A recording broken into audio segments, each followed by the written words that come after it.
Media sosial diramaikan dengan rekaman detik-detik rudal Rusia diluncurkan di fasilitas militer Ukraina. Rekamannya tersebar lewat Telegram hingga Facebook pada Selasa 3 Mei 2022.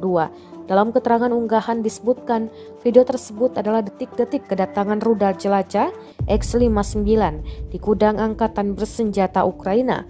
Terlihat jelas bagaimana rudal X-59 dengan cepat menghantam gudang tersebut. Sebelumnya Rusia juga dikabarkan menghantam pusat persiapan militer Ukraina, tempat para petempur asing bergabung dengan pasukan Kiev. Invasi Rusia di Ukraina telah menewaskan ribuan orang dan mengusir lebih dari 3 juta orang. Ada kekhawatiran perang itu meluas menjadi konflik Rusia dan Amerika Serikat, dua negara nuklir terbesar di dunia.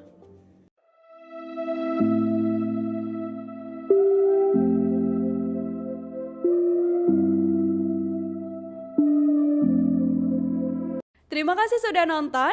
Jangan lupa like, subscribe, dan share ya.